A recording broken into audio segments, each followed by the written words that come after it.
வணக்கம் மக்களே. நம்ம சேனல்ல தொடர்ந்து ரிவ்யூஸ் தாங்க பார்த்துக்கிட்டு இருக்கோம். அந்த வகையில இப்ப நம்ம எதை பத்தின ரிவ்யூ பார்க்க போறோம் அப்படின்னா, நம்ம கார்த்திக் கதையில மார்ச் 25 என்ன நடக்க போகுது அப்படிங்கறத பத்தி தான் இந்த வீடியோல பார்க்க போறோம். ஸோ மறக்காம இந்த வீடியோக்கு லைக் பண்ணிக்கோங்க, நம்ம சேனலையும் சப்ஸ்கிரைப் பண்ணிட்டு பக்கத்துல உள்ள பெல் ஐகானையும் கிளிக் பண்ணி ஆல்னு செட் பண்ணிக்கோங்க. அப்பதாங்க அடுத்த வீடியோஸ் போடும்பொழுது உங்களுக்கு நோட்டிபிகேஷன் வரும். பார்க்கலாம். சரி வாங்க வீடியோல என்ன நடக்க போகுது அப்படிங்கறத பத்தி நம்ம இப்ப பார்ப்போம். நம்ம கார்த்தி இருக்காருல்ல, அவரு நேரா ரேவதி கிட்ட, இங்க பாருங்க, நான் ஒன்னும் அந்த மகேஷ கடத்தல. அப்பதான் சாமுண்டீஸ்வரி சொல்றாங்க, ரேவதி, எனக்கு டிரைவர் ராஜாவை பத்தி நல்லாவே தெரியும். அவரு கண்டிப்பா மகேஷ கடத்தி இருக்கிறதுக்கு வாய்ப்பு இல்ல. அப்ப மாயா டக்குன்னு, மேடம் என்ன மேடம் இப்படி சொல்றீங்க? அந்த டிரைவர் ராஜா தானே மேடம் நிச்சயதார்த்தத்துல கூட ரேவதிய கல்யாணம் பண்றதுக்கு மகேஷ கடத்தி வச்சிருந்தாரு. அத மகேஷே அவரு வாயிலேந்து சொன்னாரு. ஆனா நீங்க கேட்க மாட்டீங்க. அதுக்கு சாமுண்டீஸ்வரி டக்குன்னு மாயாவை பார்த்து முறைச்சு, இங்க பாருங்க, நான் என்ன முடிவெடுக்கிறேன் அப்படிங்கறது எனக்கு தெரியும். அவங்கவங்க வேலையை பார்க்க வேண்டியதுதான். அப்ப மாயா அதிர்ச்சி ஆகுறாங்க. அப்ப சந்திரா நேரா சாமுண்டீஸ்வரி கிட்ட, அக்கா எதுக்குக்கா இப்ப மாயாவை பேசுற? அவ அப்படி என்ன தப்பா கேட்டா? நிச்சயதார்த்தத்துல மகேஷ கடத்தினது அந்த டிரைவர் ராஜா தானே. தான் கடத்தல அப்படின்னு நிரூபிக்கிறேன்னு சொன்னா, ஆனா அத பத்தி இன்னும் நிரூபிக்கிற மாதிரியே தெரியலையே. அத பத்தி நீ கொஞ்சமாவது யோசனை பண்ணி பாத்தியா அக்கா? சாமுண்டீஸ்வரி சந்திராவை பார்த்து, சந்திரா, நான் எடுக்கிற முடிவு எல்லாமே சரியாதான் இருக்கும். நீ தேவையில்லாம இதுல தலையிடாத. இது கேட்டதோட சந்திரா அதிர்ச்சி ஆகுறாங்க. அப்ப சாமுண்டீஸ்வரி நேரா சிவனாண்டிய பார்த்து, சிவனாண்டி, நீதான் மகேஷ கடத்தன அப்படிங்கறது எனக்கு நல்லாவே தெரியும். அவன் எங்க இருக்கான் அப்படிங்கறத சொல்லு. அப்ப அந்த இடத்துல ஐயர் சொல்றாரு, அம்மா, நல்ல நேரம் முடிய போகுது, மாப்பிள்ளைய காணுன்னு சொல்றீங்க, கல்யாணத்தை நிப்பாட்டிடலாமா? சிவனாண்டி சொல்றாரு, அப்புறம் என்ன சாமுண்டீஸ்வரி, கல்யாணத்தை நிப்பாட்டிட வேண்டியது தானே. உனக்கு பயந்து உன் மாப்பிள்ள ஓடி போயிட்டான். இனிமே உன் பொண்ணோட கல்யாணம் நடக்காது, அவ்வளவுதான். அப்ப சாமுண்டீஸ்வரி நேரா சிவனாண்டிய பார்த்து, நீ இதத்தான் எதிர்பார்த்த அப்படின்னு எனக்கு நல்லாவே தெரியும். ஆனா நீ இன்னைக்கு எதிர்பார்த்தது நடக்க போறது கிடையாது. ஏன்னா என்னுடைய திட்டமே வேற அப்படின்னு நேரா டிரைவர் ராஜா இங்க வா அப்படின்னு கூப்பிட, ரேவதி சாமுண்டீஸ்வரிய பார்த்து, அம்மா, எதுக்குமா நீங்க இப்ப டிரைவர் ராஜாவை கூப்பிடுறீங்க? அவன் தான் மகேஷ் காணாம போனதுக்கு முழு காரணமே.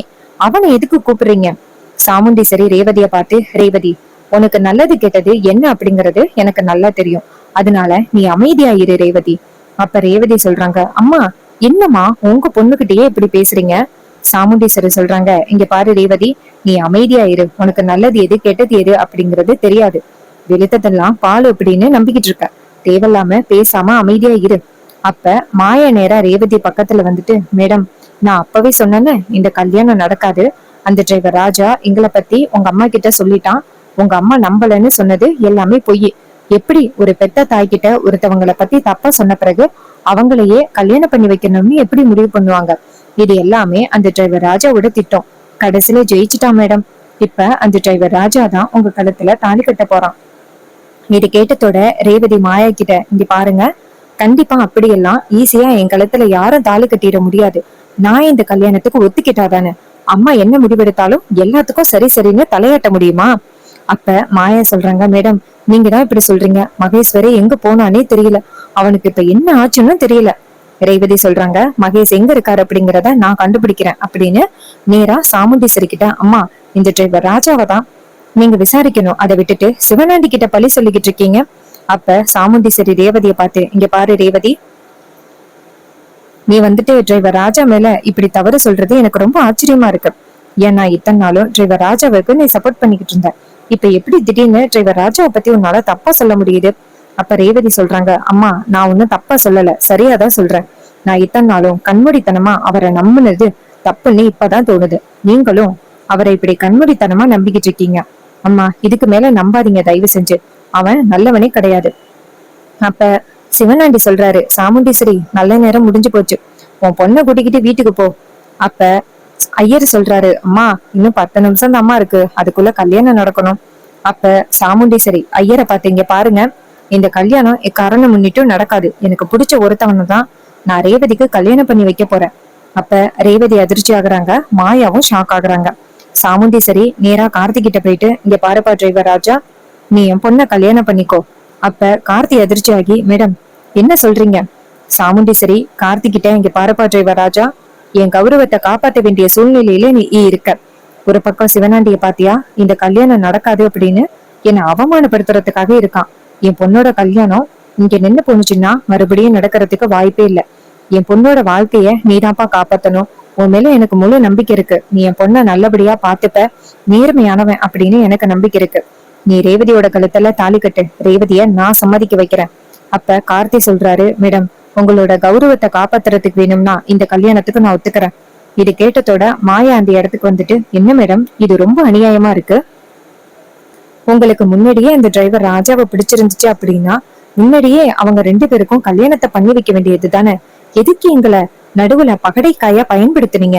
சாமுண்டேஸ்வரி மாயாவை பார்த்து, ஏய், மரியாதை கெட்டுரும், ஏதாவது பேசுன அவ்வளவுதான். என்னடி, உன் விஷயம் எதுவுமே எனக்கு தெரியாதுன்னு நினைச்சுக்கிட்டு இருக்கியா? அந்த மல்லிகா என்கிட்ட எல்லாத்தையுமே சொல்லிட்டா. இது கேட்டதோட மாயா அதிர்ச்சி ஆகுறாங்க. ரேவதி நேரா மாயாவை பார்த்துட்டு, அக்கா நீங்க பொறுங்க. அம்மா, அந்த மல்லிகா டாக்டர் சொன்னது எல்லாமே பொய்யுமா? இந்த டிரைவர் ராஜா தான் அவங்கள பத்தி தப்பா சொல்லியிருக்காங்க. சாமுண்டீஸ்வரி ரேவதிய பார்த்து, ரேவதி, உன்னை யாரோ நல்லா குழப்பி விட்டுருக்காங்க.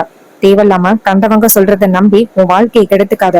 நீ டிரைவர் ராஜாவை கல்யாணம் பண்ணிக்க, அதுதான் உனக்கு நல்லது அப்படின்னு சொல்ல ரேவதி சொல்றாங்க, இல்லம்மா, என்னால முடியாது. நீங்க யார வேணாலும் கை காட்டுவீங்க, அவங்கள நான் கல்யாணம் பண்ணிக்க முடியுமா?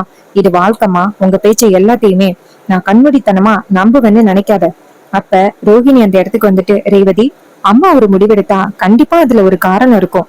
அம்மா டிரைவர் ராஜாவை கல்யாணம் பண்ணிக்க சொன்னாங்கன்னா கண்டிப்பா ஒரு காரணம் இருக்கும். அந்த மாய மகேஷ் கெட்டவங்க அப்படின்னா கெட்டவங்களாதான் இருப்பாங்க. நீ என்ன அம்மா சொல்றத நம்பாம யாரோ சொல்றத நம்புற? அப்ப ரேவதி சொல்றாங்க, அக்கா, இது என்னோட வாழ்க்கை விஷயம், இதுல நீ தலையிடாத. அப்ப ரோகிணி சொல்றாங்க, என்ன ரேவதி இப்படி பேசுற? அப்ப அம்மாவோட கௌரவத்தை விட உன் வாழ்க்கை தான் முக்கியமா? இதை கேட்டதோட ரேவதி அமைதியா இருக்காங்க. சாமுண்டீஸ்வரி ரேவதியை பார்த்து, ரேவதி, என்னோட கௌரவத்தை காப்பாற்ற வேண்டிய சூழ்நிலையில இருக்க.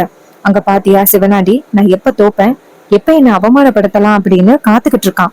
அவன்கிட்ட இருந்து என் கௌரவத்தை காப்பாத்த மாட்டியா? ரேவதி சொல்லு. இது கேட்டதோட ரேவதி அமைதியா இருக்காங்க. அப்ப சாமுண்டீஸ்வரி சொல்றாங்க, ஐயரே, நீங்க மந்திரத்தை சொல்லுங்க, இந்த கல்யாணம் நடக்கும் அப்படின்னு சொன்னதோட மாயா சொல்றாங்க, என்ன மேடம், இது ரொம்ப அநியாயமா இருக்கு. சாமுண்டீஸ்வரி மாயாவை பார்த்து, ஏய், உனக்கு உயிர் பிச்சை தரேன், மரியாதையும் இந்த இடத்த விட்டு ஓடி போயிரு. அந்த மகேஷ தானே தேடுற, அவனை குடோன்ல கட்டி போட்டு வச்சிருக்கேன், ஓடிரு அப்படின்னு சொன்னதோட மாயா அந்த இடத்துல இருந்து பயந்து ஓடிடுறாங்க. இன்னொரு பக்கம் நம்ம சந்திரா இதையெல்லாம் பார்த்துட்டு அதிர்ச்சி ஆகுறாங்க. எவன் இந்த வீட்டுக்குள்ள இருந்து துரத்தணும் அப்படின்னு நினைச்சாங்களோ அவனே இந்த வீட்டுக்கு இப்ப மருமகனா ஆக போறான். இதனால சந்திராவுக்கு ரொம்ப ஷாக் ஆகுது. சந்திரா நேரா சாமுண்டீஸ்வரிய பார்த்து, அக்கா, என்னதான் இருந்தாலும் கொஞ்சம் நீ பொறுமையா யோசனை பண்ணி முடிவெடுத்திருக்கலாம். சாமுண்டீஸ்வரி சொல்றாங்க, சந்திரா, இது என் பொண்ணோட வாழ்க்கை.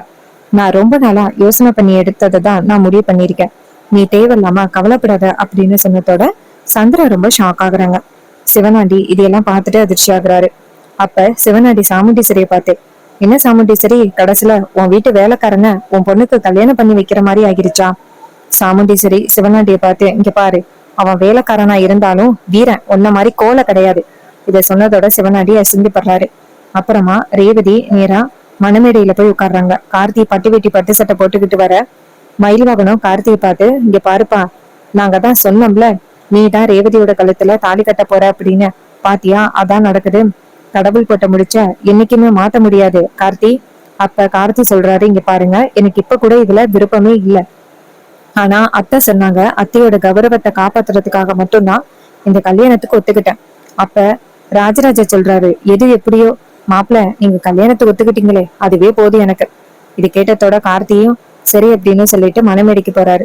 போயிட்டு நேரா நம்ம ரேவதி பக்கத்துல உட்கார ரேவதி நேரா கார்த்தியை பார்த்து மறைக்கிறாங்க. கார்த்தி ரேவதியோட கழுத்துல தாலி கட்டுறாரு.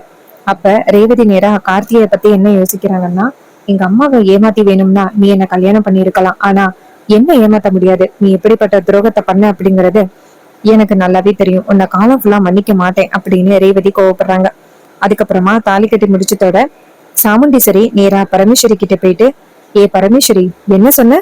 உன் பேரனதான் என் பொண்ணுக்கு கல்யாணம் பண்ணி வைப்பேன் அப்படின்னு என்னெல்லாம் பேசிக்கிட்டு இருந்த, இந்த மண்டபத்திலே உட்கார்ந்துருந்த, எப்படியாவது அந்த உன் பேரனை என் பொண்ணுக்கு கல்யாணம் பண்ணி வைக்கணும் அப்படின்னு காத்துக்கிட்டு இருந்த, பாத்தியா இப்ப என்ன நடந்துச்சு அப்படின்னு. நீ நினைச்சது என்னைக்குமே நடக்காது. இந்த சாமுண்டீஸ்வரி நினைச்சது மட்டும்தான் நடக்கும்.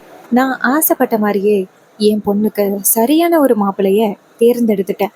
எங்க உன் பேரன் கார்த்திய கல்யாணம் பண்ணி வைக்கணும் அப்படின்னு ஒத்த காலில் நின்னா கடைசியில என்னாச்சு பாத்தியா? இனிமே நீ என்ன நினைச்சாலும் இங்கே செல்லுபடி ஆகாது பரமேஸ்வரி. அப்பதான் பரமேஸ்வரி நினைக்கிறாங்க, ஏ சாமுண்டீஸ்வரி, கல்யாணம் பண்ணதே என்னோட பேரனை தான். நான் ஜெயிச்சிட்டேன்டி. எப்படியும் கார்த்தி இந்த குடும்பத்தை ஒன்று சேர்த்துருவான் அப்படின்னு எனக்கு நம்பிக்கை வந்துருச்சு. இனிமே யாரு என்ன பண்ணாலும் இந்த குடும்பத்தை ஒன்று சேர்க்கறத யாராலையும் நிப்பாட்ட முடியாதுரி அப்படின்னு நம்ம பரமேஸ்வரியை நினைக்கிறாங்க.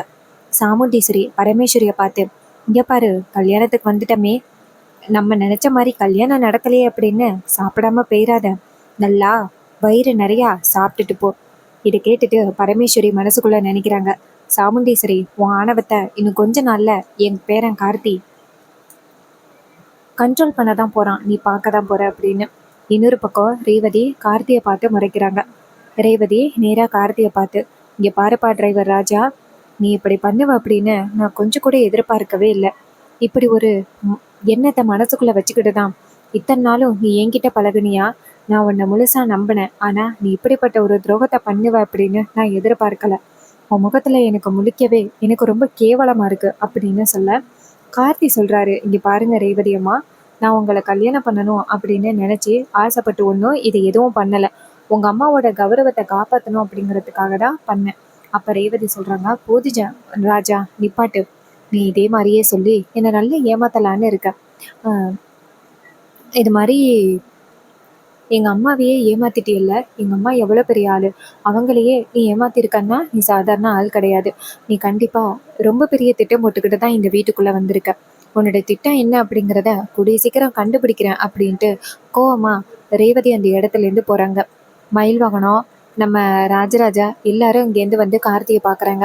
மயில் வாகனம் கார்த்தியோட கையை பிடிச்சு, கார்த்தி, நீ கண்டிப்பா இந்த வீட்டுக்கு மாப்பிள்ளையா வருவ அப்படிங்கிறது எனக்கு தெரியும்பா. அப்ப ராஜராஜா சொல்றாரு, மாப்பிள்ள, என்ன மாப்பிள்ள சொன்னீங்க? இந்த வீட்டுக்கு மருமகனா வரமாட்டேன், நான் ரேவதியை கல்யாணம் பண்ண மாட்டேன், கல்யாணத்துல விருப்பமே இல்லை அப்படின்னு சொல்லி என்னெல்லாம் சொன்னீங்க. பாத்தீங்களா, கடவுளோட திட்டத்தை யாராலையுமே தடுக்க முடியாது மாப்பிள்ள. இனிமே உங்களுக்கு எந்த கவலையும் இல்லை, நீங்க சந்தோஷமா இருக்கலாம் மாப்பிள்ள. கார்த்தி ராஜராஜாவை பார்த்து, மாமா, இப்ப நான் ரேவதியோட கழுத்துல தாலி கட்டினதுனால ரேவதி கண்டிப்பா என்னை ரொம்ப தப்பா நினைப்பா. அதை பத்தி தான் எனக்கு ரொம்ப கவலையா இருக்கு. ரேவதி என்னை ரொம்ப நம்பினாங்க, கடைசியில அவங்களை ஏமாத்தின மாதிரி ஆகிருச்சுல்ல. மயில் வாகனம் சொல்றாரு, கார்த்தி, உன்னோட நல்ல மனசு கண்டிப்பா ரேவதிக்கு புரியும். அப்ப கார்த்தி சொல்றாரு, ஃபர்ஸ்ட் அவங்கிட்ட சொல்லி புரிய வைக்கணும், அதான் எனக்கு வேணும். அப்ப ராஜராஜ சொல்றாரு, கார்த்தி, அதை நான் பாத்துக்கிறேன். அப்ப சாமுண்டீஸ்வரி அந்த இடத்துக்கு வந்துட்டு, என்ன புது மாப்பிள்ளை கிட்ட என்ன பேசிக்கிட்டு இருக்கீங்க? மயில் வாகனம் சொல்றாரு, இல்லத்த, நீங்க இப்படி ஒரு ட்விஸ்ட பண்ணுவீங்க அப்படின்னு நாங்க யாருமே எதிர்பார்க்கலத்த. அத்தை, இந்த ட்விஸ்ட் எங்க எல்லாருக்கும் ரொம்ப பிடிச்சிருக்கு. டிரைவர் ராஜாவே இந்த வீட்டுக்கு மாப்பிள்ளையா வந்தது எங்க எல்லாருக்குமே ரொம்ப சந்தோஷமா இருக்கு. சாமுண்டீஸ்வரி சொல்றாங்க, மாப்பிள்ள, உங்களுக்கு பிடிக்காத பின்ன? ஏன்னா நீங்க டிரைவர் ராஜாவுக்கு எந்த அளவுக்கு சப்போர்ட் பண்ணீங்க அப்படிங்கிறது எனக்கு நல்லாவே தெரியும். அதனாலதான் நீங்க வந்துட்டு ரொம்ப சந்தோஷமா இருக்கீங்க அப்படிங்கிறதும் தெரியும். மாப்பிள்ள, அந்த டிரைவர் ராஜாவோட அம்மா இருக்காங்கல்ல, அவங்க யாரு அப்படிங்கிறது உங்களுக்கு தெரியுமா? ஏன்னா அவர் பேரு ராஜா அப்படிங்கிறதையே நீங்க தான் சொன்னீங்க. அதனால டிரைவர் ராஜா வீடு எங்க இருக்கு அப்படிங்கிறது உங்களுக்கு தெரியும். இது கேட்டதோட மயில் வாகனம் அதிர்ச்சி ஆகுறாரு. அப்ப மயில் வாகனம் சாமுண்டீஸ்வரியை பார்த்து, அத்தை, அவங்க வீடு எங்க இருக்கு அப்படிங்கிறது எனக்கு தெரியாதுத்த. அப்ப ராஜராஜா சொல்றாரு, அம்மாடி, இதை பத்தி அப்புறம் பேசலாமே, பொண்ணு மாப்பிள்ளை நின்றுகிட்டு இருக்காங்க, அவங்கள வீட்டுக்கு கூட்டிட்டு போயிட்டு செய்ய வேண்டிய முறையை செய்யலாமே. ஏன்னா இப்ப இந்த டிரைவர் ராஜா நம்ம வீட்டுல தானே இருக்க போறாரு, அதனால நம்ம வீட்டுக்கே அவரை ஆரத்தி எடுத்து வீட்டுக்குள்ள வரவேற்கலாம். இனிமே எந்த கவலையும் இல்லை, அவங்கள வீட்டுக்கிட்டு கூட்டிக்கிட்டு போகலாம் அப்படின்னு சொன்னதோட சாமுண்டீஸ்வரியும், ஆமாங்க, நீங்க சொல்றது சரிதான், எவ்வளவு நேரம் இவங்களை நிக்க வைக்கிறது அப்படின்னு நேரா அவங்கள கூட்டிக்கிட்டு வீட்டுக்கு கிளம்புறாங்க. கார்த்தியும் ரேவதியும் வாசல்ல நிக்க சாமுண்டீஸ்வரி ரோகிணியை கூப்பிட்டு ஆரத்தி எடுக்க சொல்றாங்க. அவங்களும் ஆரத்தி எடுக்கிறாங்க. ஆரத்தி எடுத்த அடுத்த செகண்ட் ரேவதி நேரா வீட்டுக்குள்ள வந்ததோட சாமுண்டீஸ்வரி பார்த்து, அம்மா, நீங்க எப்படிப்பட்ட ஒரு முடிவு எடுப்பீங்க அப்படின்னு நான் எதிர்பார்க்கல. அப்ப சாமுண்டீஸ்வரி ரேவதியை பார்த்து, ரேவதி, உன்னோட நல்ல லைஃப்காக தான் நான் இப்படிப்பட்ட ஒரு முடிவு எடுத்திருக்கேன். இன்னைக்கு சொல்றது உனக்கு புரியலைன்னாலும் கண்டிப்பா ஒரு நாள் நான் நல்லதுக்காக தான் பண்ணேன் அப்படிங்கிறது உனக்கு கூடிய சீக்கிரம் புரியும். அப்ப நீ கண்டிப்பா என்னை எதுவும் திட்டமாட்டேன். இது கேட்டதோட ரேவதி சொல்றாங்க, அம்மா, என்னதான் இருந்தாலும் என் முடிவுக்கு நீங்க கொஞ்சம் கூட மதிப்பு கொடுக்காம இப்படிப்பட்ட ஒரு முடிவு எடுத்திருக்கீங்கல்ல, அதனால நான் கண்டிப்பா உங்களை மன்னிக்க மாட்டேன் அப்படின்னு சொல்லிட்டு ரேவதி அந்த இடத்துல இருந்து போறாங்க. அப்புறமா நம்ம கார்த்தி இருக்காருல்ல, அவரு நேரா அபிராமிக்கு ஃபோன் பண்றாங்க. அபிராமி ஃபோன் அட்டன் பண்ணி, சொல்லுப்பா கார்த்தி, எப்படிப்பா இருக்க? உன் அத்தை சமாதானம் ஆகிட்டாளா? அவ எங்க இருக்கா? அப்ப கார்த்தி சொல்றாரு, அம்மா உங்ககிட்ட ரொம்ப முக்கியமான ஒரு விஷயத்த சொல்லணும். அபிராமி கேக்குறாங்க, ஏன்பா கார்த்தி, உன் குரலே சரியில்லை, ஏதாவது பிரச்சனையாப்பா? அந்த சாமுண்டீஸ்வரிக்கு நீ யாருன்னு தெரிஞ்சிருச்சா? கார்த்தி சொல்றாரு, அம்மா அப்படியெல்லாம் ஒண்ணு இல்லம்மா, இங்க ஒரு வேற ஒரு விஷயம் நடந்துருச்சு. அபிராமி கேக்குறாங்க, என்னன்னு சொல்லுப்பா.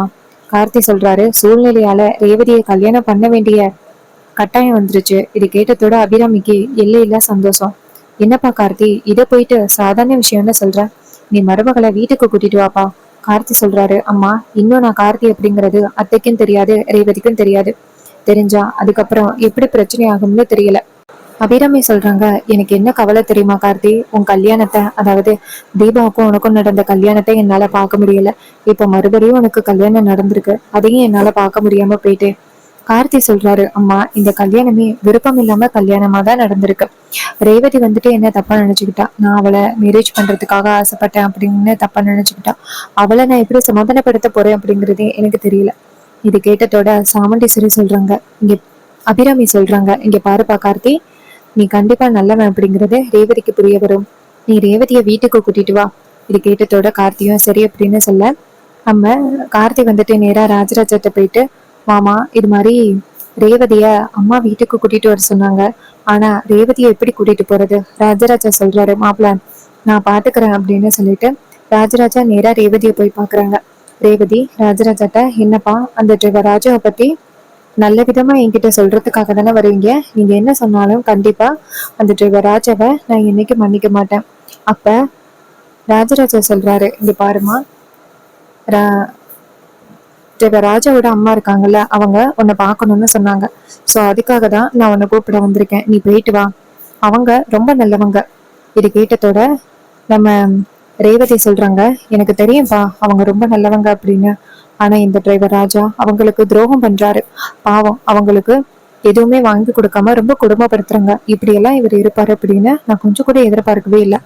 இது கேட்டதோட ராஜராஜா சொல்றாரு, சரி நீ போய் பார்த்துட்டு வா அப்படின்னு சொன்னதோட ரேவதி சொல்றாங்க, அந்த அம்மாவுக்காக மட்டும் நான் போறேன் அப்படின்னு சொல்லிட்டு ரேவதி நேரா கார்த்திகிட்ட, இங்க பாருப்பா டிரைவர் ராஜா, உங்க அம்மாவை பார்த்துட்டு வரலாம் அப்படின்னு சொன்னதோட கார்த்தியும் சரி அப்படின்னு சொல்லிட்டு நேரா ரேவதி கூட கிளம்புறாரு. நம்ம ரேவதியும் கார்த்தியும் போயிட்டு நேரா அபிராமிய பாக்குறாங்க. அபிராமி ரேவதி கோவமா இருக்கிறத பார்த்துட்டு அபிராமி நேரா ரேவதி கிட்ட, இங்க பாருமா, நடந்த குழப்பத்துக்கு நான் உன்கிட்ட மன்னிப்பு கேட்டுக்கிறேன், தயவு செஞ்சு என் புள்ள மேல கோவப்படாத அப்படின்னு சொல்லி மன்னிப்பு கேட்குறாங்க. ஸோ இந்த வீடியோ பிடிச்சிருந்துச்சு அப்படின்னா இந்த வீடியோக்கு மறக்காம லைக் பண்ணிக்கோங்க. நம்ம சேனலை சப்ஸ்கிரைப் பண்ணிட்டு பக்கத்தில் உள்ள பெல் ஐகானையும் கிளிக் பண்ணி ஆல்ரெடி செட் பண்ணிக்கோங்க. அப்போதாங்க அடுத்த வீடியோஸ் போடும் பொழுது உங்களுக்கு நோட்டிஃபிகேஷன் வரும், பார்க்கலாம். தேங்க்ஸ் ஃபார் வாட்சிங்.